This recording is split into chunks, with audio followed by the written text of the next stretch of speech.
GMGP, good morning, good people. Y'all could have been anywhere in the world, but y'all decided to wake up with us. You're sick. You're sick in the head. There's a lot of fantasy football shows out there, but I promise y'all, they not like us.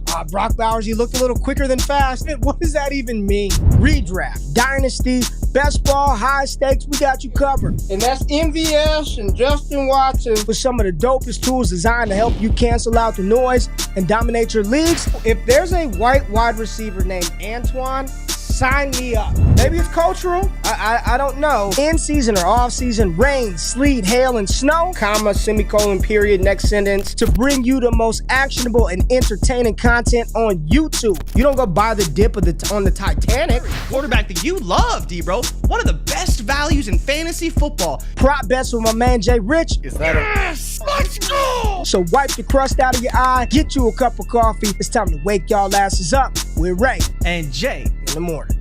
My God.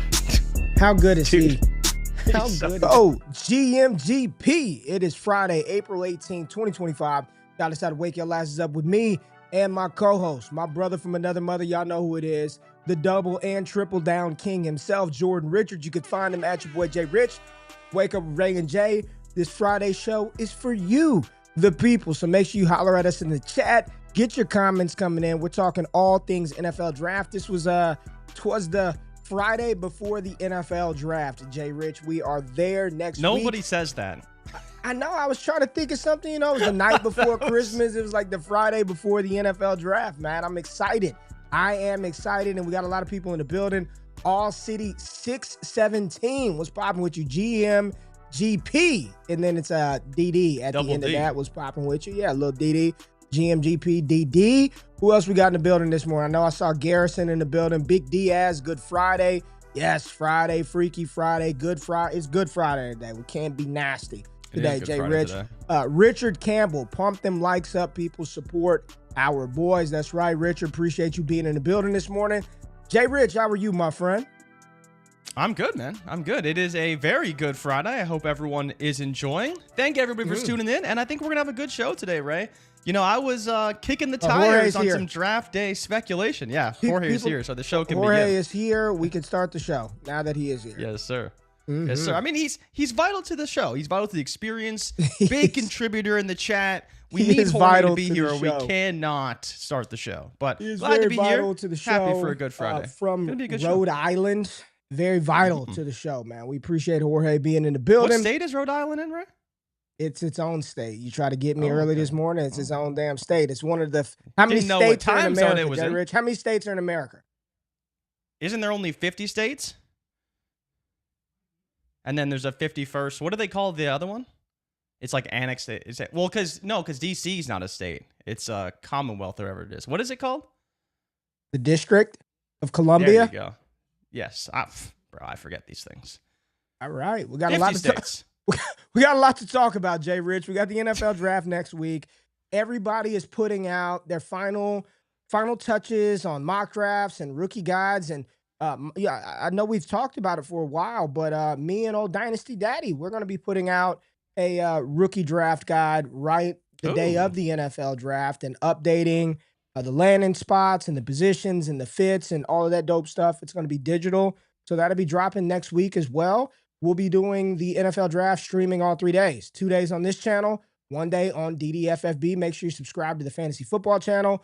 We're going live Thursday night, Friday night, Saturday night, covering all picks throughout the draft. Jay, I started to think about it, man. We'll be streaming. I'll be streaming 6 straight days. We'll do Wake Up on Wednesday. Got the draft Thursday. We'll wake up on Friday. We've got the draft on Saturday. Sunday night, Scott and I will be going through every offensive pick in the draft for fantasy football on Destination Chill.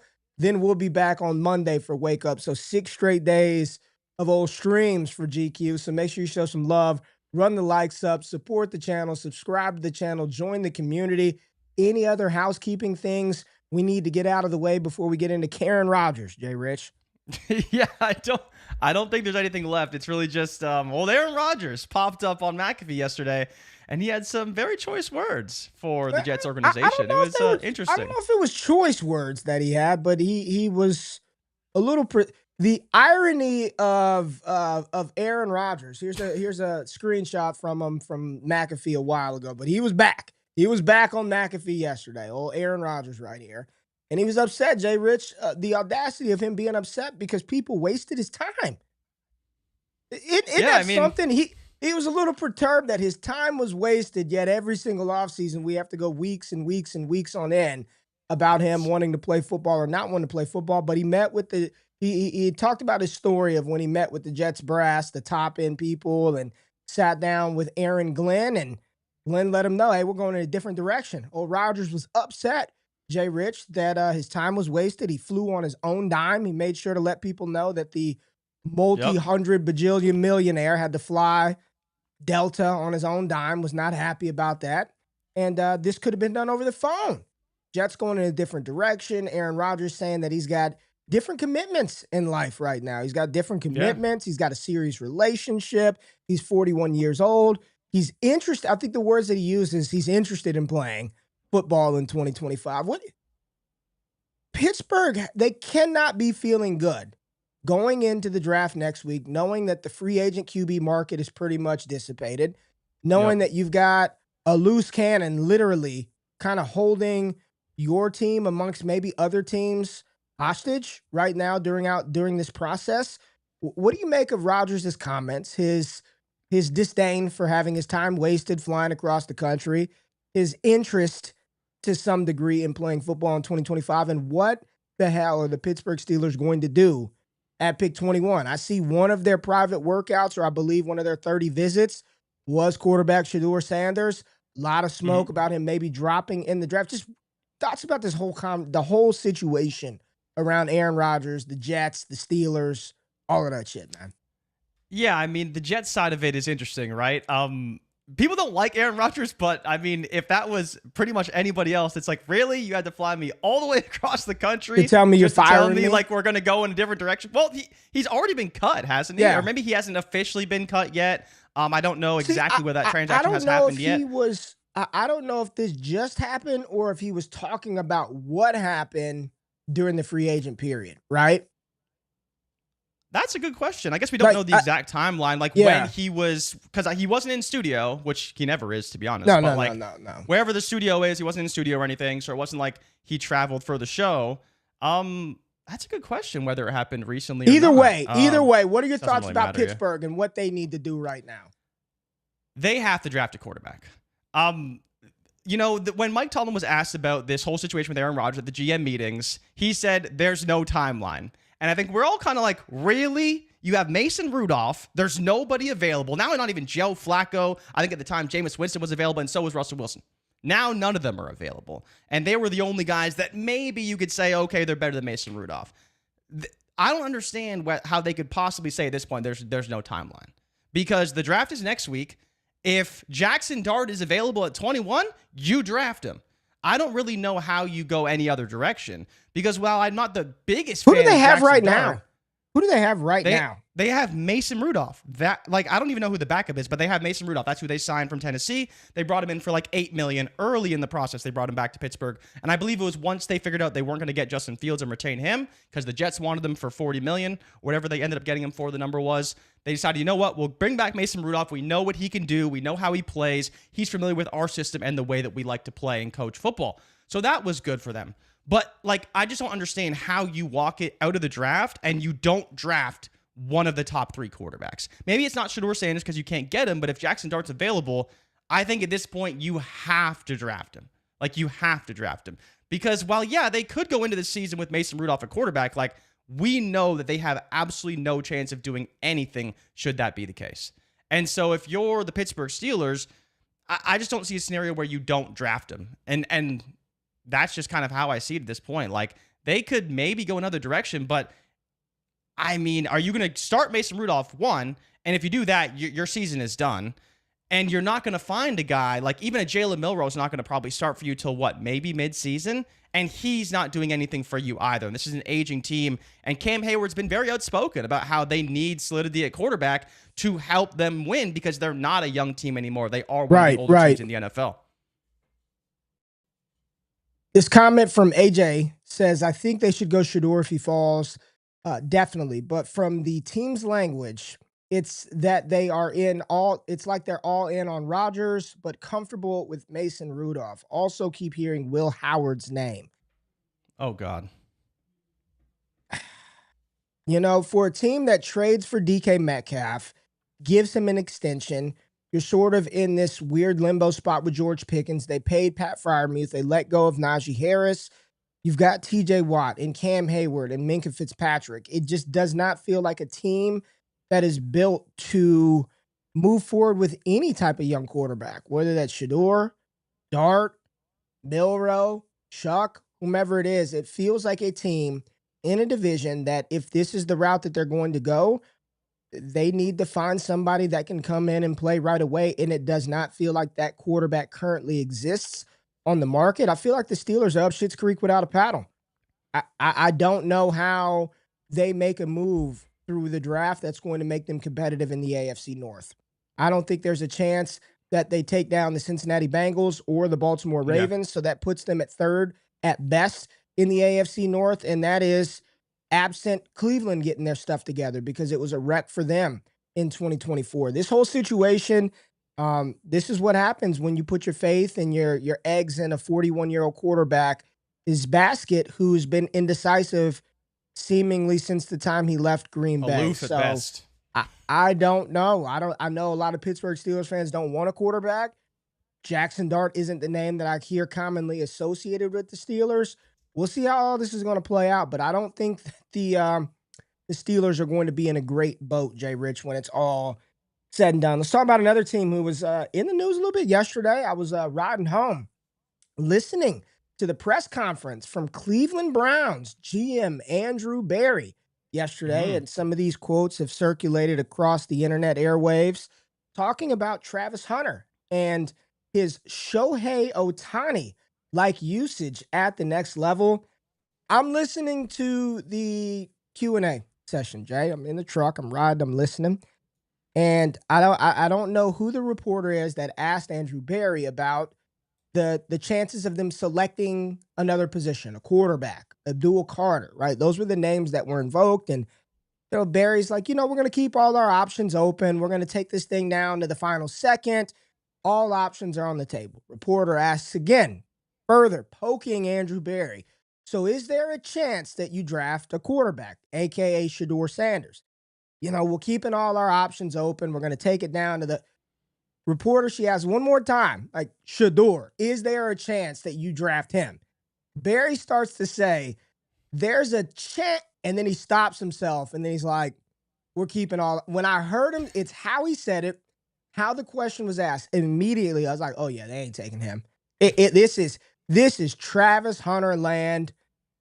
Lock it in. Etch it in stone. They're drafting Travis Hunter at 2. You go on to hear Andrew Berry talk about, he's a little bit like Shohei Ohtani. Browns GM Andrew Berry said Thursday during his news press conference, referencing the MLB Dodgers sensation. He's playing one side and he's an outstanding player. If he's a pitcher or hitter, he's an outstanding player. You obviously get a unicorn. If you get a unicorn, you use them both ways. He believes that Travis Hunter is a full-time wide receiver. So for those people wanting Travis Hunter to play on the outside, wanting Travis Hunter to play wide receiver, Cleveland seems like it's going to be that spot for him to get the opportunity to shine primarily as an offensive playmaker and also get some snaps on the defensive side of the ball. And when you pair him up with an all-pro caliber cornerback like Denzel Ward, that seems like this is the spot where he's going to get to do both, Jay. Yeah, absolutely. It's interesting because, this is like we've talked about this, it feels like since the combine, because that's when Andrew Berry initially talked about it. But this is in some ways for everyone who wants him in fantasy, like the best case scenario, 100%. Because there is a real world where he could play full-time receiver and part-time corner, which has been the number one question we've had this whole time is how much wide receiver is he really going to play versus cornerback, because it's just not a position that people are going to pay as much attention to in general, right? And so the Browns are out here saying he's a receiver. They're doing the whole Shohei Ohtani comments. People forget Shohei's been hurt for like the last 3 seasons. So he's not playing both sides of the ball. Now in football, you can't do that. If you're hurt, you're hurt. But in the case of Ohtani, he can still hit. He can't pitch right now, though, and may not pitch at all this season after hurting himself last season.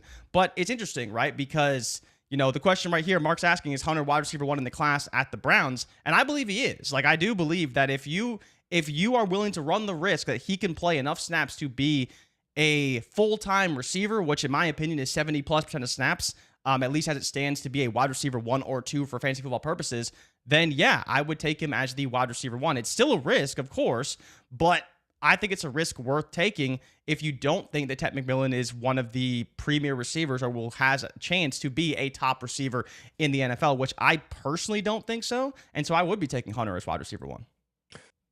It feels like it's going to be Cleveland, Jay. I don't know what the odds say. I know you are very much into the 500. It's minus 500 for Hunter at 2. I can check it right now, but it's so a lot of them are going down right now. Give me 1 second. Yeah, go ahead. Look it up. I'm so checking Ward out the chat. is 20. Yeah, he's minus 800 right now. So he was like minus 300, minus 350, but he's all the way down to minus 800 right now. So he's probably going to be going at 2, and then even Abdul Carter's minus 550 at 3. So his odds of going 3 are down as well. Let me just there's some thoughts. Let me just read this quote again, and this is Andrew Berry reiterating this point. Berry reiterated that he views Hunter as a wide receiver first and then a cornerback.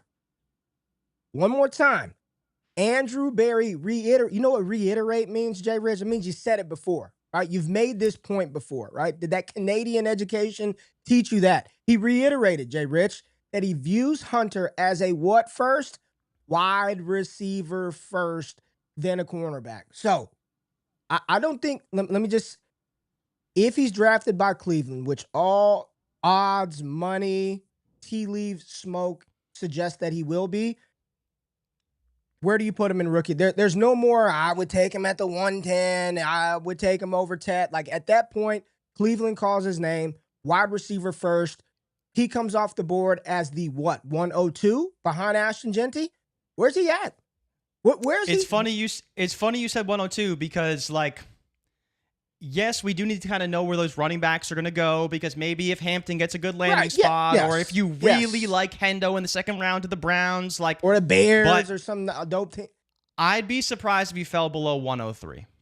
I would. I think there's a chance that maybe one running back could kind of get ahead of him in terms of just like what you expect. And he's still going to be a running back, so very high end. Would it have to be a first round back or is it the fast one in a good situation? Is it Henderson? I think it's probably Hampton. I think Henderson in Chicago is interesting. But the thing is, not everyone loves Henderson. I love Henderson. I think he's a great talent, but not everyone is. I think you're talking more the first round Hampton, maybe to Dallas. I don't know if people would be that in on Dallas though over Hunter. Oh, they would. The name, I think the name would do it. I think they could be. But then the question for you though, so I think 102, 103 is fair, but I feel like there could be a world where maybe he's like people's 104, 105, right? Maybe there is 3 or 4 running backs because not everyone likes Hunter as much as we do, and not everyone thinks he's a full-time receiver. But I'd probably say 103 is about a fair price because some drafts are going to go 102, some he may fall to 104, 105, but I hope that the fantasy community, well, maybe not for some of our listeners, realize like he's going to play receiver and you probably should draft him as if he's a full-time receiver. Let me see what the chat says on this one. Let me see what the chat. Henderson to the Chiefs. Okay, we're not going to go Henderson to the Chiefs, Weez. That would just elicit all kinds of crazy emotions, right? Here's one from Vasi 003. What is I can't fucking read this morning. I love Hunter, but man, it's going to be hard to pass on the first overall QB and possible first round running back.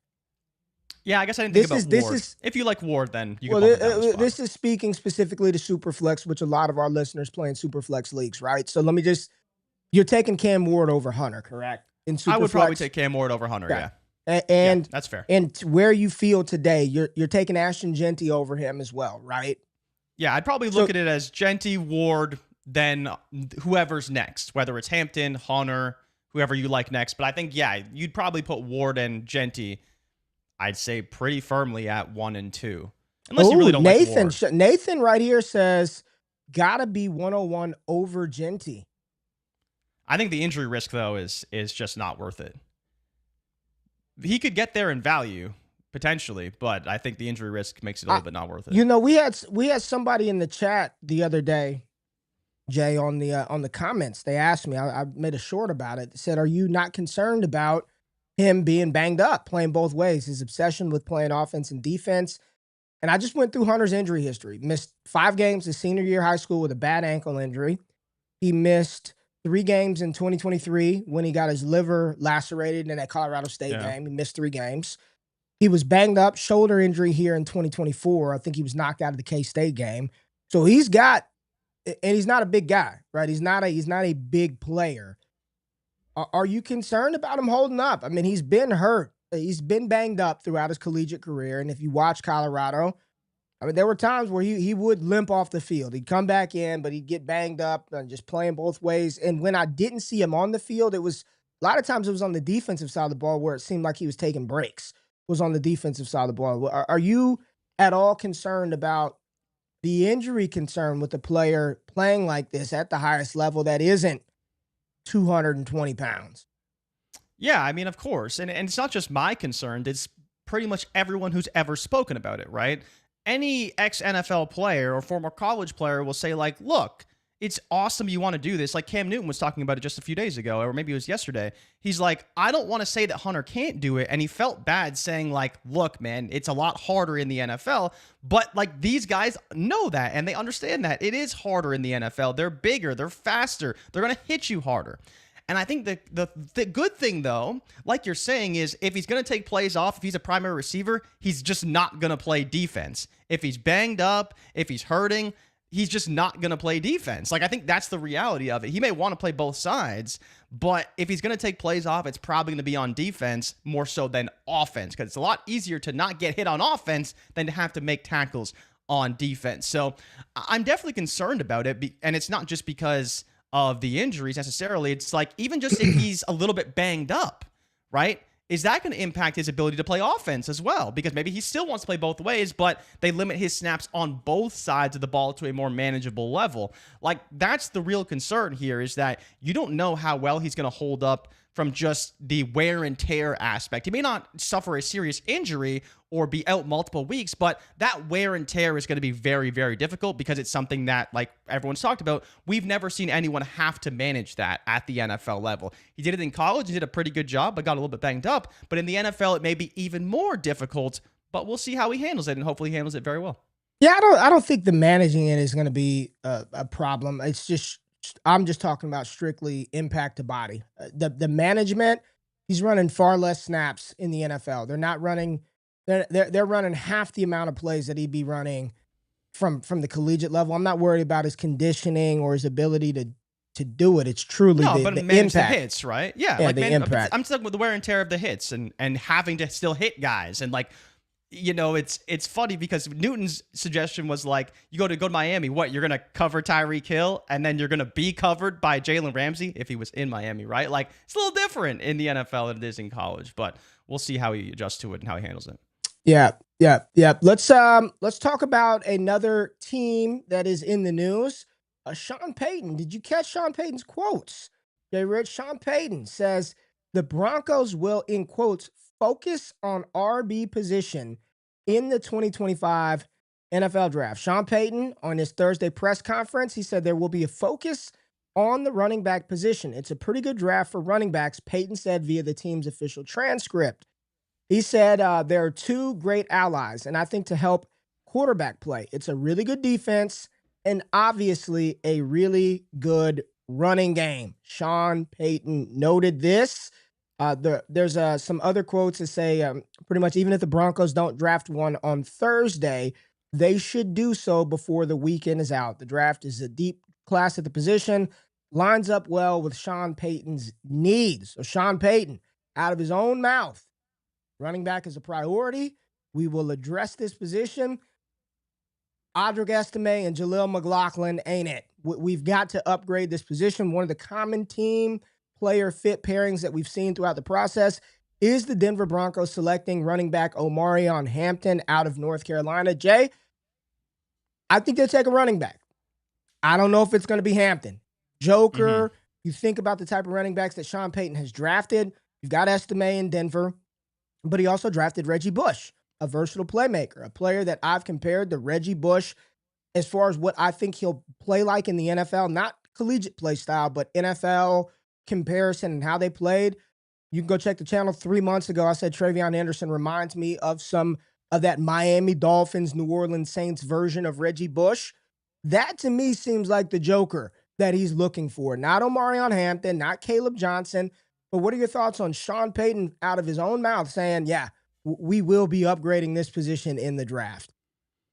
Yeah, I mean, it makes a lot of sense. You look to what happened last season. They did struggle at times to run the football. They let go of Javonte Williams. They drafted some players later in the draft last season, but if there was a year to go and get one or even two running backs, this is probably the draft. And we know that Sean Payton has had a lot of success identifying talented running backs in the past. I mean, look at Jaleel McLaughlin, right? He's been pretty good and has worked very well in that system. So I think they'll definitely attack the running back position somehow, some way.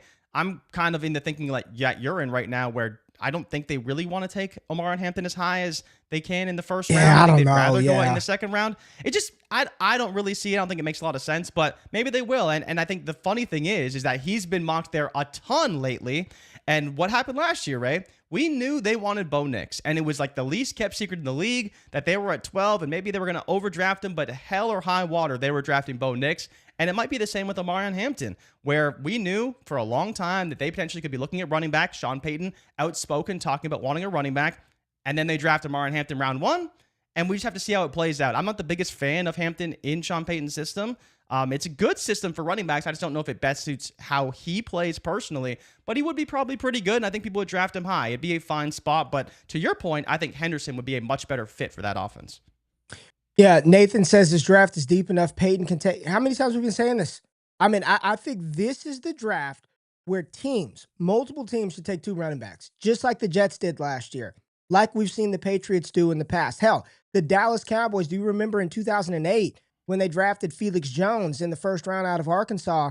They turned right back around in round 3 and took Tashard Choice out of Georgia Tech in the 3rd round. So we've seen examples, 3rd or 4th round. We've seen examples of teams taking multiple running backs in strong classes. And this is one where I absolutely believe that just about every damn team should be drafting a running back. Baltimore needs to take a running back. Maybe the Falcons are one of the few teams that don't need to take one because they've got Algier and Bijan. But any other squad, the Eagles get another one behind Shipley and Saquon Barkley. Baltimore get another one behind Derrick Henry. This is the class to just take shots on day 3 at the running back position, and that is where I think we will see a lot of the running backs go, is on day 3. There was a comment in the chat, JRich. People don't, right here, Josh said Henderson isn't durable enough for the NFL. What are your thoughts? Josh kind of harsh here on old Hendo, saying he's not durable enough for the league. I mean, it's a fair criticism, right? You compare him to some of the other running backs. He has been banged up throughout the course of his career. And so if it were to happen in the NFL, we wouldn't be entirely shocked either. But I think that kind of factors into where he's going to be drafted. And teams should expect that. I mean, his medical history isn't exactly anything that's NFL teams won't be aware of. But I'm just going to bet on the upside when he is healthy. That's the whole point, right? You look to him versus pretty much any other back in the class. You could take a Hampton. He's going to be consistent. You take a Judkins. He's going to be pretty consistent as well. But if you want the guy who can really kind of break a game open and put up crooked numbers, it's probably going to be Travion Henderson. That may come with some injury risk, but I think he's well worth the risk because you saw what he did in the national championship game, and I think that risk is more than worth it. Yeah, 100%. I'm with you, Jay. I'm taking a shot on those cats. I mean, I want multiple of those running backs in this draft class this year. All right, we got to take a little break, run up the stream, run up the likes. This is the Friday before the NFL draft. This is our last Friday show before the next. The cool thing is, Jay, the next time we do a Friday show, we will have landing spots, at least for some of the players, and we can talk through those landing spots. Hit the thumbs up button, like the stream, subscribe to the channel if you are new here, and we will be right back after this BR break.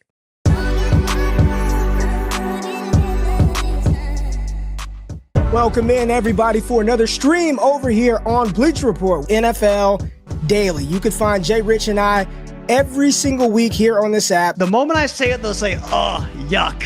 And it's got to be Najee Harris, right? That world is in an alternate timeline somewhere in the multiverse. It ain't here on Earth 616 or whatever. It ain't here. JRich and I are on every single Thursday, 7 p.m.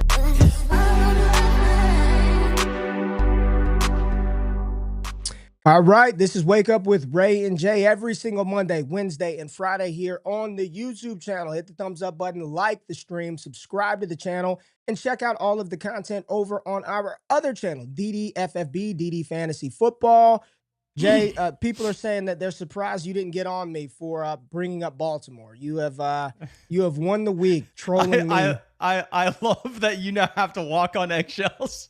I'm talking about the Ravens. You do not want to talk about the Baltimore Ravens. I haven't even could you imagine if Emeka Egbuka gets drafted by Baltimore? Like, we're going to have to talk about it. You're going to have to talk about how Lamar Where's Jackson Darkside at? We weapons. changed the music, and Darkside didn't even hear. Darkside didn't even hear. We changed Darkside it. couldn't make it today. Oh boy, Josh is on one this Friday. Is Genty? This is the show of the people. Josh, you know what? Damn it, Josh, I'm glad Josh's harsh ass is in the building this morning. We called for questions from the people. We come off a break. We're feeling good. The chat is laughing about Darkside Dev. We got new music. And then here goes damn Josh. Is Genty the next Trent Richardson? All right. I know JRich has tarnished but it some would be of y'all's. pretty funny though. I know JRich has called him the Mountain West B-Rob all year long. I don't think so, man. And again, I'm going back to that time period. Trent Richardson's rookie season, I believe he had close to 1,000 rushing yards. You look back on the tape, maybe he missed some holes, but there was optimism. After Trent Richardson's rookie year, there was optimism. I remember I played fantasy football during that 950, 11 touchdowns. So it wasn't like he was just a total fucking bum out the gate, right? Now, his yards per carry? We know it was Najee Harris like. 6. It was them Bama backs, man. Them rough. Bama backs. The yards per carry for them Bama backs. You got to watch them. But I don't believe one of the attributes and things that I believe are critically important for the running back position is yards after contact. Your ability to absorb hits and continue to matriculate the ball down the field. You cannot be a touch and fall back. You cannot be a touch and fall back. And if you are, you better have some superpower, right? You better be Devon Achane, Jamal Charles. I think Genty's ability to absorb contact, move the ball down the field, it's going to make him a good back. I don't think he's flawless. I don't think he's perfect. He's got to hold the damn ball. I mean, he put the ball on the ground quite a bit. Got to hold on to the ball. I don't know how dynamic he'll be as a weapon deployed in the receiving game. I think he'll be dope on screens and things of that nature because you're giving him blockers in a runway. I don't think he's the next T. Rich. Long story short, no. I don't believe he's the next Trent Richardson.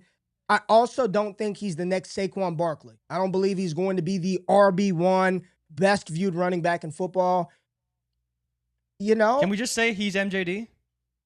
Like, I think he's just going to be Maurice That'd Jones-Drew. be pretty fucking good. If you told me right now he's going to be Maurice Jones-Drew, had a really good career. Started a little slow, but once he got going, like, he was and part of it, Maurice Jones-Drew, obviously a mighty mouse, very small, but broke a lot of tackles, great through contact, very good contact balance. Like, I think that's where you're looking to a player who very talented, high ceiling.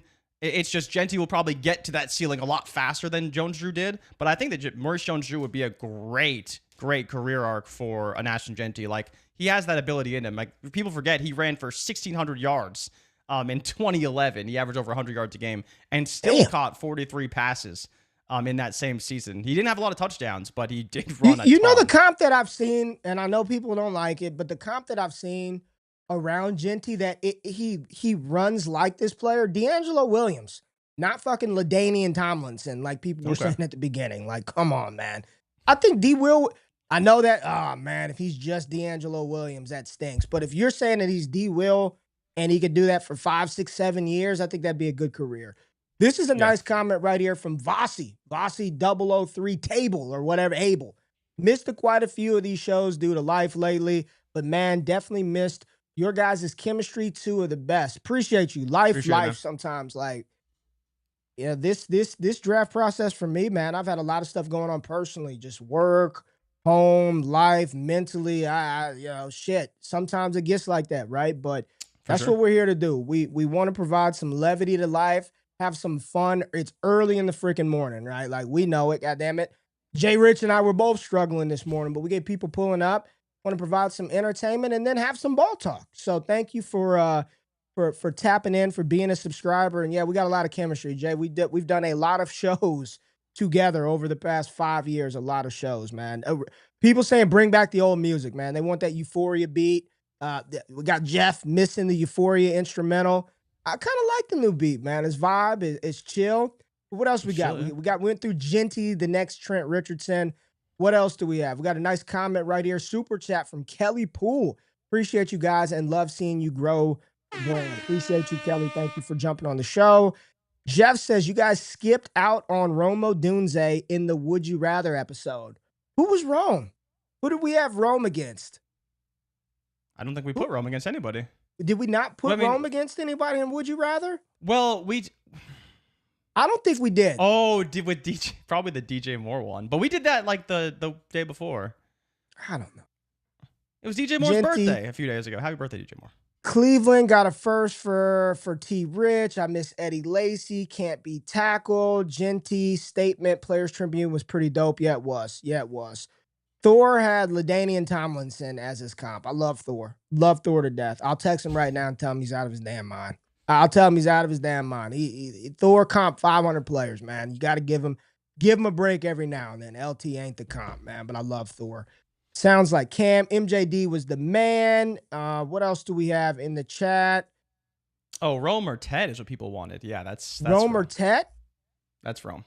Rome you or saw Ted wide McMillan. receiver coach for Chicago, Antoine Randall L. said Rome was his number one wide receiver over Marvin Harrison Jr. and Malik Neighbors. So I'll probably bet on that guy, considering the wide receiver coach evaluated them and said, yeah, I think this guy's the best fit for our system. But yeah, I'm easily taking Rome over Ted. You know where he's playing. Going to be probably at least the wide receiver 2. Don't know where Ted's playing. And even if he gets a really good landing spot, like people would probably assume Dallas is a really good one. I just don't think that's going to be great for his ceiling, and I would easily take Rome Odunze. I'm looking at this mock. There's a mock draft now on NFL.com, and it's not even so much the, oh my God, what do you think about all these mocks are kind of the same at this point, but they've got Ted McMillan going to Dallas at 12. Opposite seat. They're going to take a receiver, man. I think Dallas is going to take a wide receiver. It's going to be between Matthew Golden and Ted McMillan. Who's my wide receiver 1, JRich? It's Ted McMillan. He's my wide receiver 1 in this class. I think both players fit opposite CeeDee Lamb. Give me McMillan or Golden in Dallas over the running back at 12. I would just rather take a receiver at 12 and then take a running back in round 2, round 3, round 4, round 5. So give me one of the wide receivers to Dallas in the first round at pick 12. Whether that's McMillan or Golden, it doesn't matter. But yeah, I agree with you. To answer this question, Rome Odunze or Ted McMillan, it's 100% Rome. Like easy for me. I'm going Rome Odunze, and I'm not thinking twice about it. Yeah. No, I'm 100% with you. But who's your better fit though? Do you think Ted or Golden fit better in Dallas? Because I don't know if Jerry Jones FaceTimed Tetero McMillan's mom. Ted's mom? But yeah, I don't know if he did. That could be your indicator right there. Jay, I said it 2.5 months ago that I believe Dallas would take Golden. I think he's a better fit too. I think it gives CD more freedom, which is the most important part. I think they would take Golden. If they're going to take a receiver, I believe it'd be Golden. I think it'd be Golden. I personally would like Ted McMillan in Dallas a little more. I would like to have that big 6'4" outside, can play in the slot, receiver next to Lamb, but I think Golden would be fine. I really do. They just need somebody. They need somebody. No Brandon Cooks. I don't want no damn Jalen Brooks. I don't want no damn Jalen Tolbert. None of them. Kavontae Turpin, go return kicks, run some orbit motion, jet sweeps, but I don't need you running significant routes on the outside. Get a receiver for Dallas, please. All right, what else do we have? Really struggling here, chat. Need some advice. Lad McConkey or Jackson Smith and Jigba?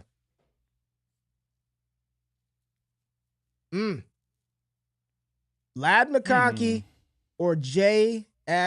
JRich, this is actually a really good question. This is a good one. Is this would you rather worthy, JRich? Is this would you rather worthy?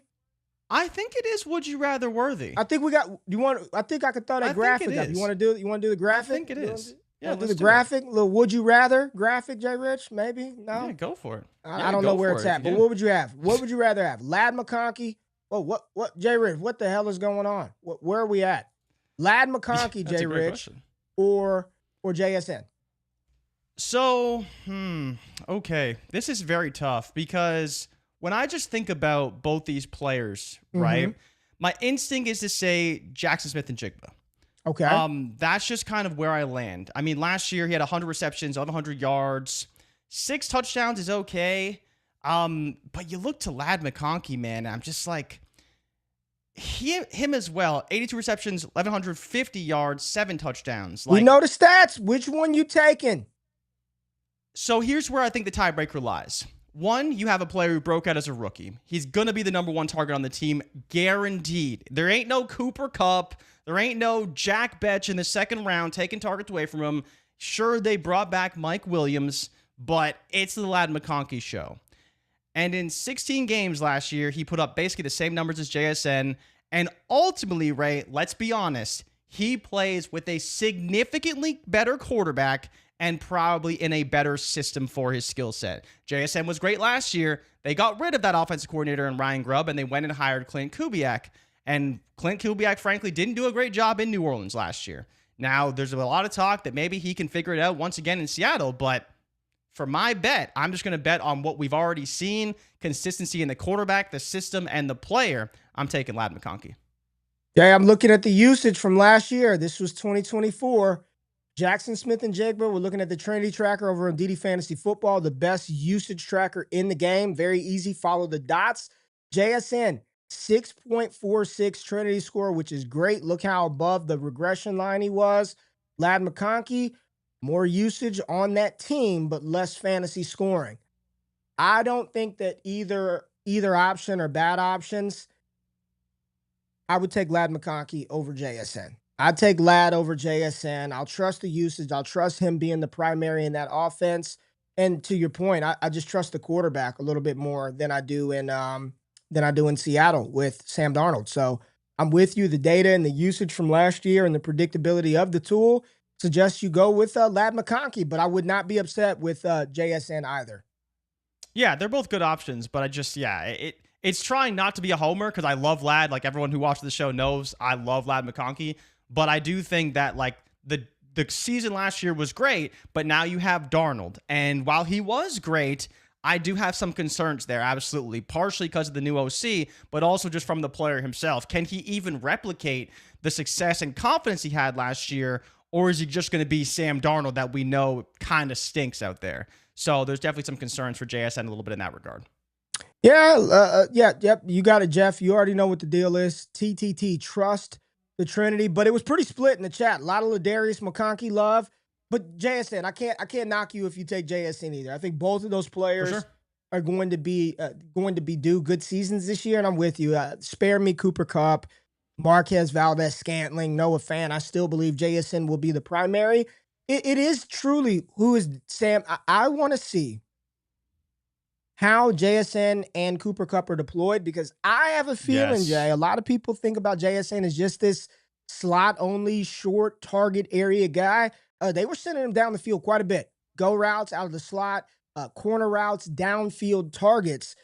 He might do a little more of that than Cooper Kupp this year, and Cooper Kupp's playing closer to the line of scrimmage for Sam Darnold. So it's really trying to figure out where the hell Sam Darnold is going to prioritize throwing the ball to. Short area targets, intermediate, or is he going to take the top off and go downfield? And I think JSN can thrive in some of those situations and downfield targets. Yeah, I think he'll be deployed exactly like Olave, right? Like, just go look at what Olave did last year on the Saints. You put JSN in that same role, he can probably do all the same things Olave did last year. Here we go from Greg. Shout out to Greg. I want to see Damian Martinez in Kansas City with Jack Betch to fill the Kelsey role. Damian Martinez, are you a fan of Damian Martinez running back out of Miami? He's a good back, yeah. And honestly, meeting him and talking to him made me seem like he's a very polished, like ready for the NFL running back. Great experience. Was great at Miami, even though it kind of got overshadowed by Cam Ward and some of the things that he was doing. I am excited for him. I hope. The good thing I think I like about Martinez is that he can do everything, and he's not going to be drafted overly high. So he's a player you can kind of just pick up a few shares of pretty easily and just kind of see how they shake out, because there is a world where he can climb his way up the depth chart fairly fast. All right, we had a question from Nathan. He said, where does Rice fit in with those two, Ladd McConkey and Jackson Smith-Njigba? We know Rashee Rice is coming off of the ACL tear, but I'll pull the usage up. It is a nice cluster. Now, granted, got to understand that this also includes the 5 minutes that he played in week 3, I believe, when he got hurt. So if I change this, and I don't like manipulating the data set, but if we just go where Rice was the first 2 weeks of the season, I mean, he was on a look at this. I mean, he was on a ridiculous run. A top 3 wide receiver every week, basically. Like once he took off, he only played 2 games. He only played a handful of games, but to start the season, the run that Rice was on, it looked like he was about to put up silly numbers. It looked like he was about to put up silly season numbers. So you look at his usage, and I mean, that's to be fair. Ladd was a 2-week-old rookie in the NFL, so the usage isn't going to be high. But when Rice was healthy and the guy, there was really no doubt which one of those 3 you would have rather had. And I think if I tell you right now, 29 targets in 3 weeks. What'd you say? Come on. He had 29 targets, 24 receptions, almost 300 yards, and 2 touchdowns in 3 weeks. And this is a slot guy, not so he was there. When did he get hurt? Threat. Week 2 or week 4? Week 4 he got hurt. All right, let me go 3 weeks in. Let me go 3 weeks in. I thought it was week 3. You didn't have week 3? Look at that. Good Lord. Yeah, I was going to say, you didn't have week 3 in there? Week 3 is a big one. The chart looks effed up because he was so good. 9 usage score, 21 points per game. And that was 14 receptions, 110 yards, and a touchdown that game. That was against Atlanta. Well, this is 1 through 3 total. So crazy. He was on a ridiculous tear. We'll just leave it at that. Rashee Rice, very good. Would you rather right now, JRich, Rashee Rice or Ladd McConkey or Jackson Smith-Njigba? Right now. Can we say he doesn't get suspended? He's not suspended. Let's just say then he's I will not take Rashee Rice. But he still got the banged up knee. He ain't suspended though, but he's still coming back from the ACL. Would you take Rice or would you rather have Ladd McConkey or Jackson Smith-Njigba? I think I would take Rice. I think that Worthy will be good. I think Worthy will be good. I think that Rice will be heavily involved still though.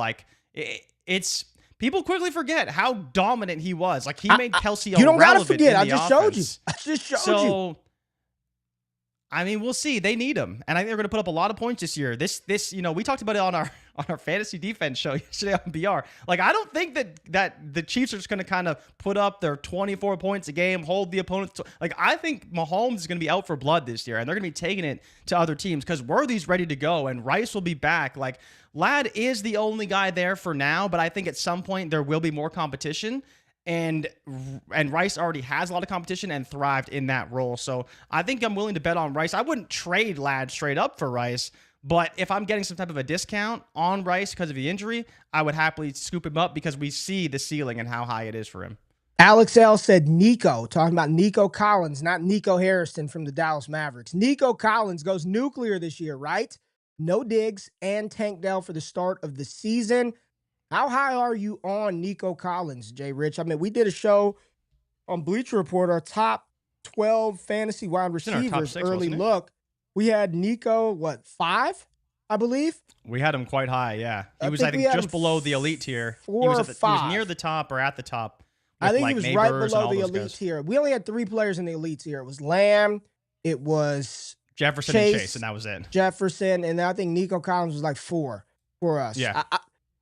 I'll just say I think this year is going to be a major bounce back season for CeeDee Lamb. I think he is going to go ape shit in Dallas. So whatever discounts you can get on CeeDee Lamb, I'm all in on that.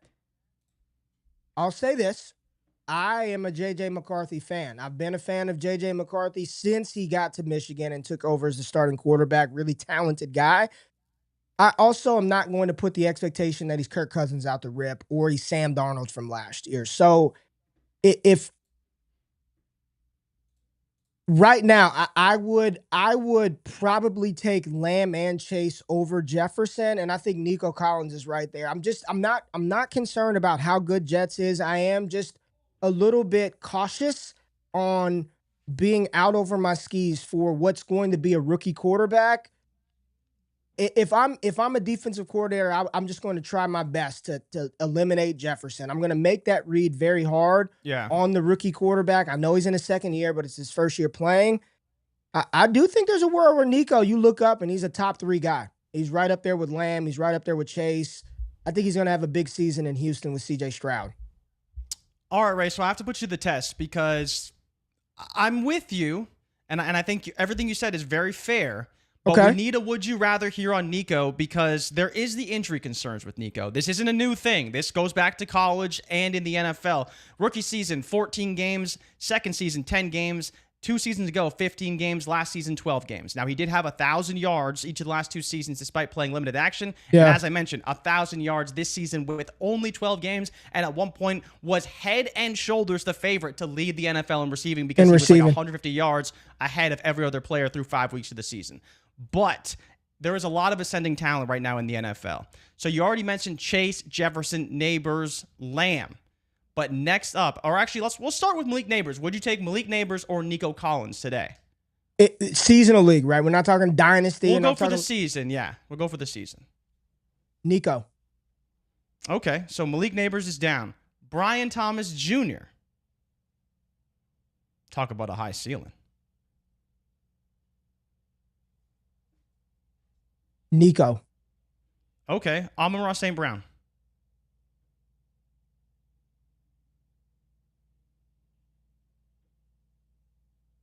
Man. Very consistent.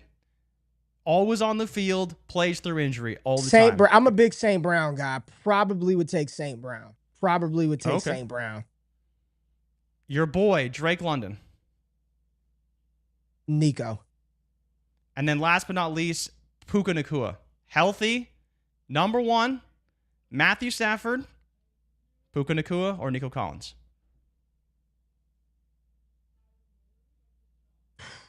Puka? I would take Puka, yeah. Puka? Yeah. Puka. So for me, I think that you're good on Neighbors. I'd probably take Nico over Neighbors. I personally would take Brian Thomas. I just think his ceiling is so high. Okay, you would take BTJ. Yeah, okay, yeah. I think the ceiling is just like if he booms, he's like 1,600 yards, man. Trevor Lawrence in year 1 and Cohen, but I'm there, and that's cool. There. But you remember he did it with Mac Jones too, right? Like so, yeah, he did it with Trevor Lawrence while he was healthy, and then he did it with Mac Jones. I think Amon-Ra's fair, Puka's fair. I wouldn't go as far as to say London though, but I'm with you on Neighbors. I think Neighbors, because of the quarterback concerns, it doesn't seem like the ceiling is quite there. But yeah, there's definitely some small concerns with Collins, but when he's on the field, he is very, very good and will be in line for a very big season. Yeah, listen, you're splitting hairs at the top, man. I mean, yeah. Andrew said Nico over BTJ, no effing way. I don't know how you can go that far to say that. I mean, that's just a little bit of fandom there. You're just your personal preference. How could you say no effing way? We just went through what Nico did last year and the year before that with missing time. Yeah, man. I think that's a nice cluster, a nice tier of players. I'm excited for Nico this year. Some of these other guys, you can't. And the Misfit says you can't say Puka health, but Nico has injury concerns. Puka's always banged up as well, man. That's true. That's true. Always banged up. Always banged up. Josh said if the Jags are in close games, Nico is better. Jags were always playing from behind. Yeah, it's just your bet on Trevor Lawrence in that damn offense. I like Liam Cohen.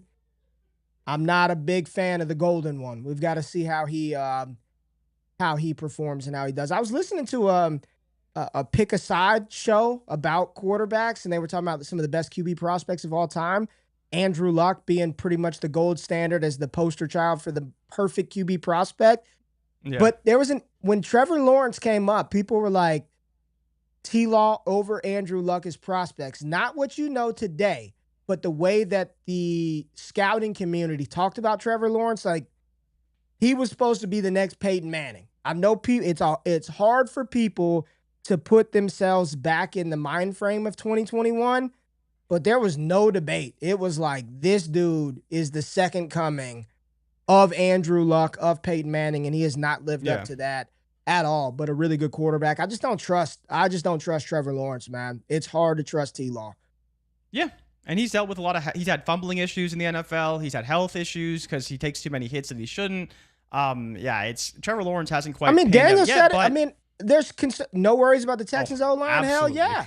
Absolutely. Absolutely. Questions. My thing is there's nobody else right now. I mean, you got Christian Kirk. We'll see what they add as far as Houston pass catchers, John Mechie. It's literally get the ball to Nico Collins by any means necessary. If I'm CJ Stroud, if I'm whoever the OC is for the Houston Texans in 2025, It is legit. Get Nico Collins the ball by any means necessary. Christian Kirk, go run some routes to free some shit up for Nico, right? Yeah, 100%. There's concerns about the Texans O-line, but the Texans O-line was bad last year. Like, as bad as the Bears O-line was and Caleb Williams, CJ Stroud was still the second most sacked quarterback in the NFL last season. And it wasn't because he had a good O-line and now this year it's bad. It was bad last year. They're hoping they can improve it, but we'll see. And like the commenter, I am definitely holding my reservations on whether the O-line will be good for the Texans in 25. Garrison's got a would you rather for you, JRich. Would you rather CeeDee Lamb or Amon-Ra St. Brown in the 205? I was actually asked this question by someone in the Discord the other day. It was the 207, and I said I'd rather have CeeDee Lamb. Really? Over Amon-Ra in the mid-second round pick? Yeah.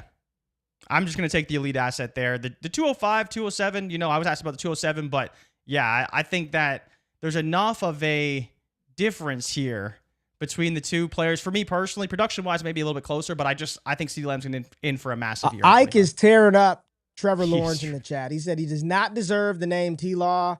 He is Trevor. And then Jeff said from T-Law back to Trevor, cold world.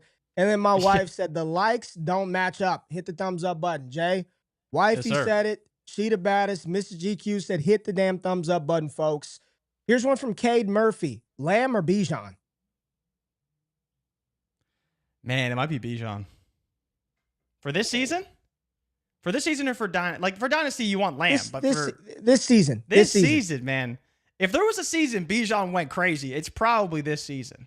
You think we finally get Bijan spaz out season? It's about time. He's been really good, but Bijan can we say like second he's half, been really good, but he hasn't quite been he hasn't done what we really wanted him to do from how we thought about him going into the draft. Like, is this the year where we get just stupid once Gibbs Bijan? started popping off, Bijan was the only running back Gibbs is the only running back outperforming Bijan when Bijan was popping off in the second half of the season. Like, people kind of forget, once he got going, the only running back in the whole league that was outproducing him was Gibbs. And we know Gibbs went crazy, but Bijan was right there behind him, and Gibbs is the only player performing him. So yeah, if you give a full season of that with a better quarterback play in Penix, I mean, absolutely Bijan can be phenomenal in 25. I would take, for one season, I take Bijan. I'm taking CD. Okay. In this CD's season, great. I'm taking C. I'm ready to put. I know the props aren't out yet. I want to put money on him to lead the league in receiving yards. I think you are going to get pissed off Dak. They are not favorites to win the East. I'd project Dallas to be the third best team in the East. It is air it out season. They're going up against Philly, Washington twice a season. The Giants, I think they'll be competent enough to score the ball. They've got playmakers. They've got explosive weapons on the offensive side of the ball. I am all in. CeeDee Lamb, outside of Uno in Cincinnati, I'd have him as wide receiver 1 for the season. If not for Jamar Chase, CeeDee Lamb would be my number one guy going into the season. Wide receiver 1s don't repeat, and CeeDee Lamb was wide receiver 1 in 2023. Oh, so now he got a year break. He's got a year break. Yeah. He's got a year break. What else do we have? There was some good stuff in the chat. A lot of people saying 100%. CeeDee Lamb. Ray, is Olave a buy? JRich, you are the Olave.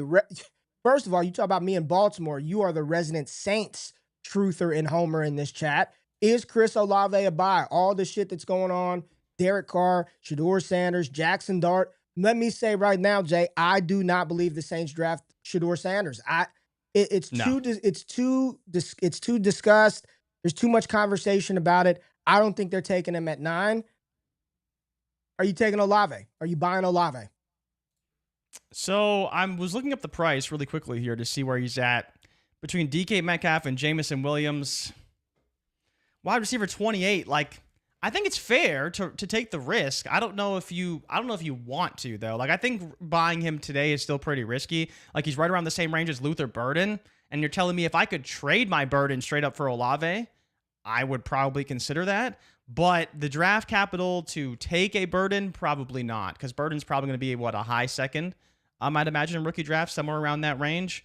So I wouldn't say he's a buy quite yet, but if you get some more negative reports and people really want to unload him for cheap, then I think he'd be worth the risk because he's got high upside. It's just the concussions are a big concern, and we have to figure out kind of where he's at with that. Because much like Tua, in some ways Olave is unfortunately damaged goods, and if he gets another concussion, people are going to sell him for nothing basically.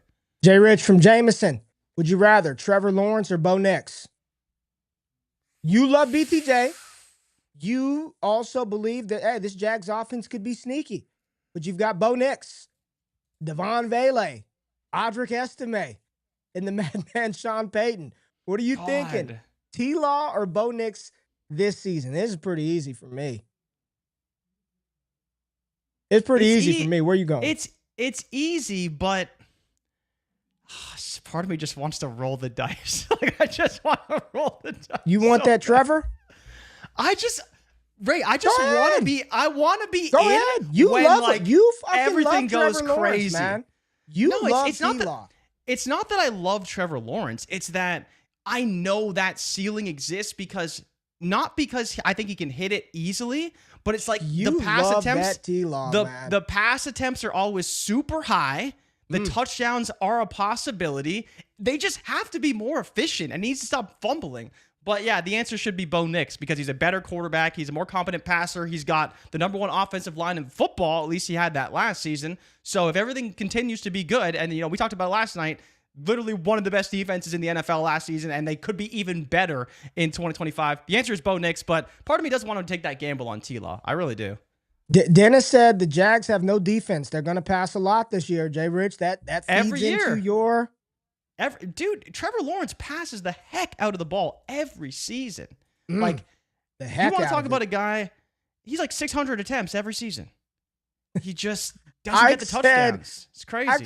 I said that ceiling doesn't exist, bro. It's over. Like, what ceiling? It's never over. It's never over. There's always a possibility. Trevor Lawrence's what is his ceiling? What's the high? What's the highest he's ever finished? T-Law.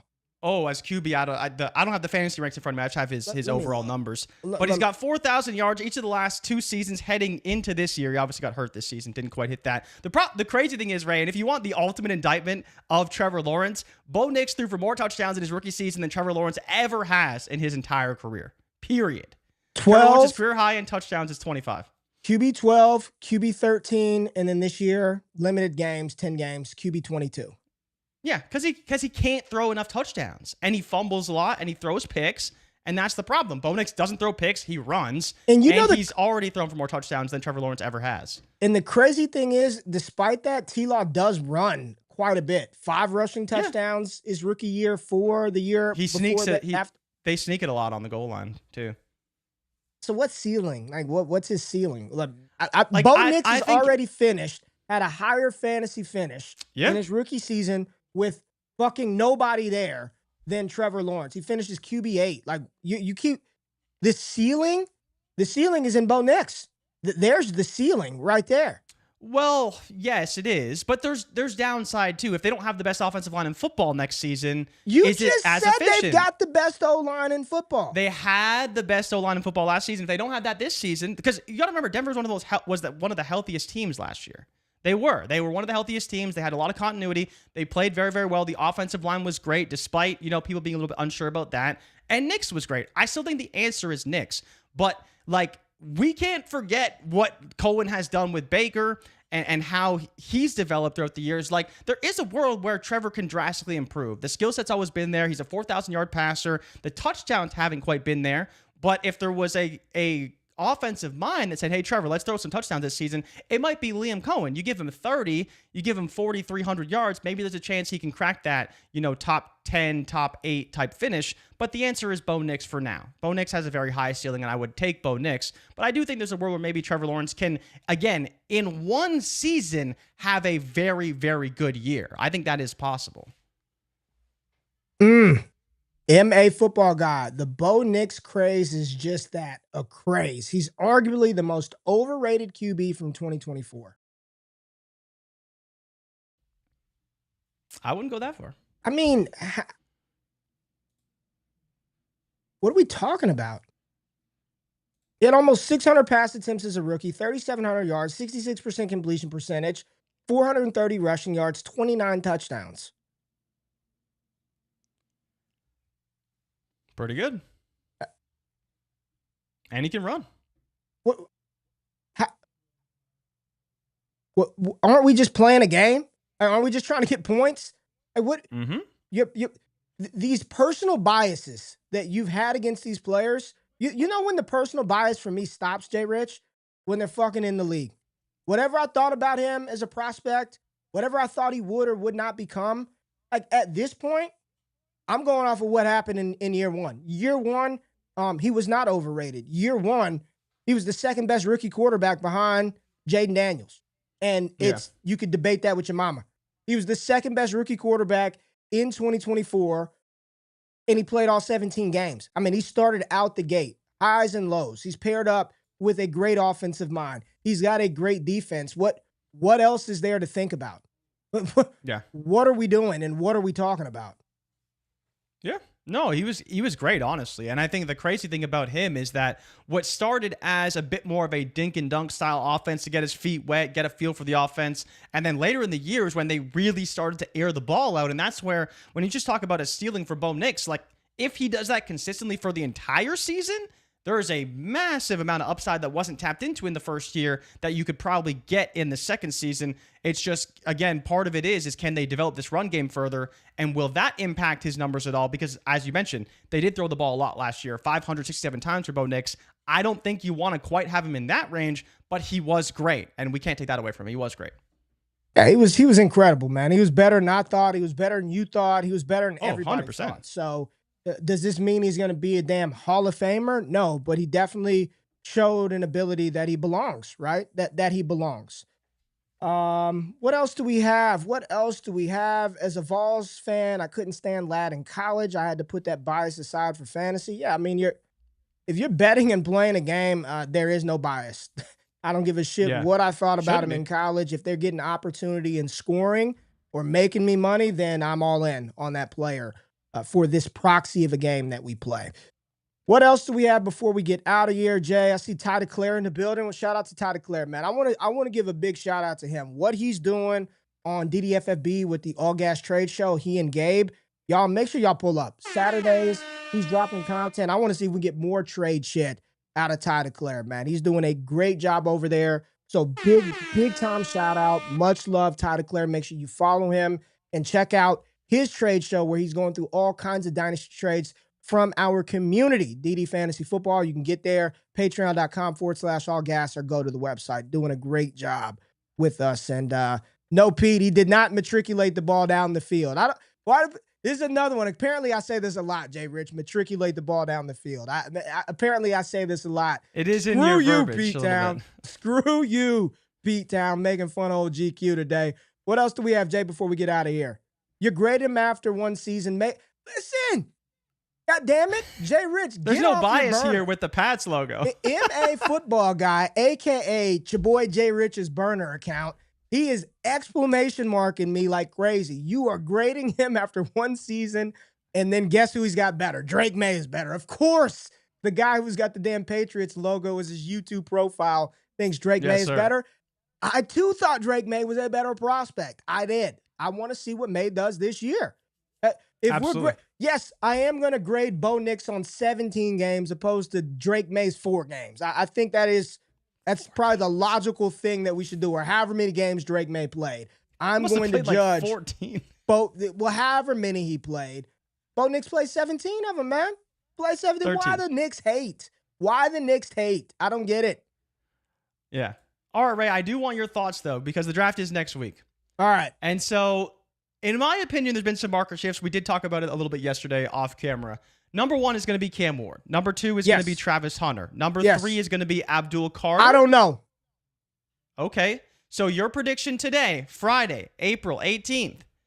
Number 3, the Giants are on the clock. What do you think the Giants do? Do you think they pick? Do you think they trade? And if they do pick, who would you have in the Giants spot at 3? Giants should absolutely trade. Today, I still think Shedeur goes 3 to New York. I think Sanders goes 3 to New York. I'm finalizing my mock draft board. They should trade the pick. They should, if it goes Ward Hunter, they should absolutely trade back. I think today they still take Shedeur Sanders at 3.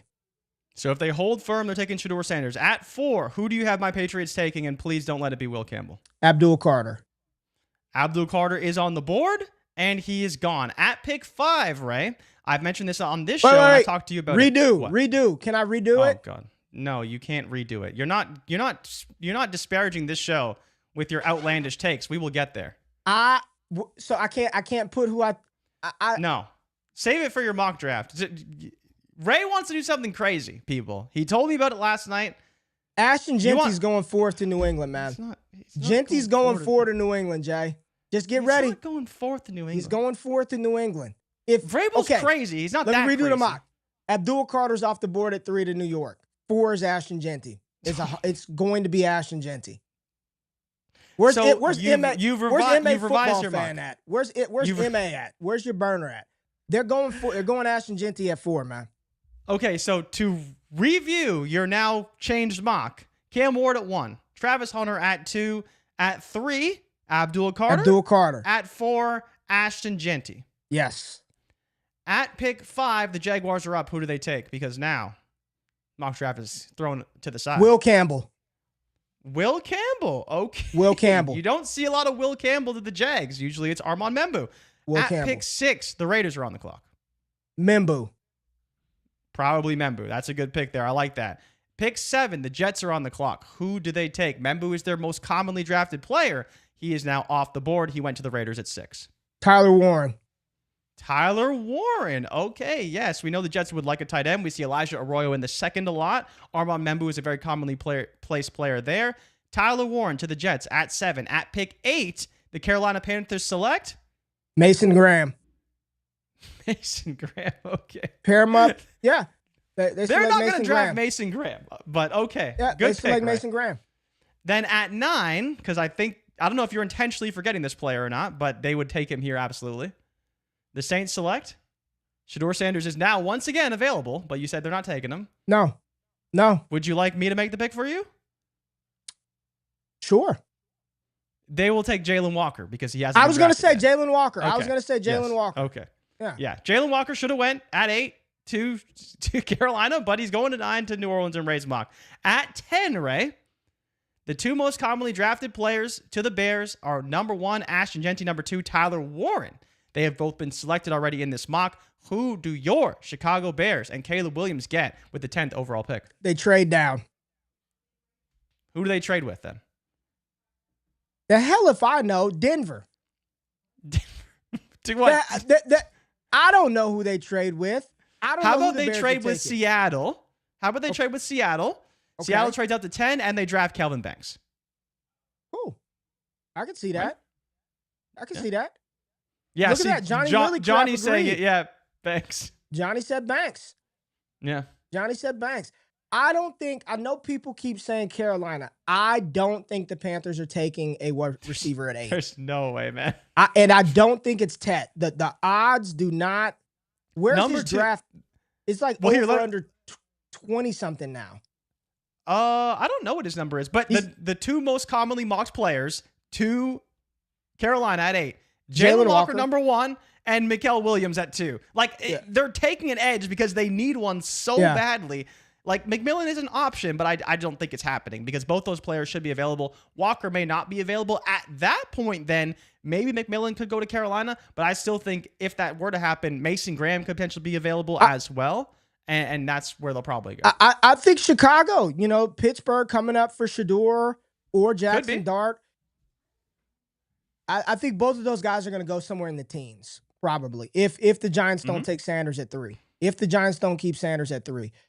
And I'm Curtis Martin in the chat, man. Panthers have Coker, Wild Take Tech. Carolina can't keep busting on wide receivers every year. I think Carolina has Coker, Wild Take Tech. The player you got for nothing, man. Coke boy, baby. These guys on some stuff this morning. Coke boy, baby. Kevin said Ted is the only receiver Bryce can still see down the field after a 7-step drop. Get the hell out of here. There we go. Yeah. Did you want to go anymore? Or are you done busting my chops over the top 10? We could go to. We're going to do a final mock on Wednesday. Yeah. Okay. We're going to do a final mock on Wednesday. Here's the plan. Damian Parsons, scout for Bleacher Report, is going to join us on Monday. DP is going to come on the show. We're going to talk through some shit on Monday. I'm going to see if we can get D-Bro for Wednesday. I know a lot going on, but would love to have D-Bro on Wednesday. We do a final mock player comp show. That would be a banger. That would be a banger of a show, but we're going to get that in stone before the NFL draft, all right? We're going to get that in stone. Jason said get to the Cowboys at 12. Get to the Cowboys at 12. Who does San Francisco take at 11? Niners got to go O-line, man. Kelvin Banks? But Banks is now off the board. Oh, Banks is off the board. That's the issue now for you. So I think at that point, they look at cornerback. They probably would draft Will Johnson. I still think Will Johnson's going to go high. It seems like he's going to go high. Jahdae Barron is Will Johnson's slipping right now. Dallas will take Dallas with Ted McMillan and Matthew Golden on the board. They will take Matthew Golden. I think so as well. They will take Matthew Golden. Do. They will take Matthew Golden. I think they do. Over-under at 17.5, and the juice is to the under, Ray. We need that MA football mock to Arizona as well. Yeah, there it is. Appreciate y'all. Hit the music, JRich. A little loud. Hit the music. Did Hampton get an invite to the draft? I'm not sure. I think there's like 18 players. 18 players, but I don't know. I don't know if Hampton got one. I mean, probably. If he's being projected to be a first-round pick, he probably got the invite, right? Check that out, JRich. I don't know why we're delaying the show for this, but did he get invited? Jay, did he get an invite? No, he didn't. Unless I'm misreading this, no, he didn't. There it is. We appreciate y'all pulling up Monday, Wednesday, Friday, Thursdays on Bleacher Report, DDFFB, trade show tomorrow, NFL draft next week, Dynasty Daddy times DD, rookie draft guide coming out during the week of the draft. We got merch store getting finished up. Got a lot of good shit coming next week. It is going to be a busy weekend for OGQ. What you got going on this weekend, Jay? Anything we need to be watching sports-wise? Give us some of that La Liga. Is that what's going on this weekend? Any of that soccer? Yeah, I'm sure there's some La Liga games. I'll be watching the Prem though. I'm all in on the Prem. Big week this week in the Prem. It was very exciting. But yeah, UCL wrapped up this week, which was really, really exciting for anyone who watched that. Oh, but yeah, man. Watch some baseball, right? Just keep watching some baseball. You'll be all right. We got a freaking tournament this weekend. We got a tournament. Pool play tonight. Tournament tomorrow. So we got pool play tonight. Tournament tomorrow. Little man's got all-star tryouts on Saturday as well. So it's gonna be a long weekend of baseball. Long week. Arsenal. That's what old Dominic 58 talking about. The Gunners are flying, bro. They got double this week. Big. Right. Then they got FA Cup following week. Been a long week.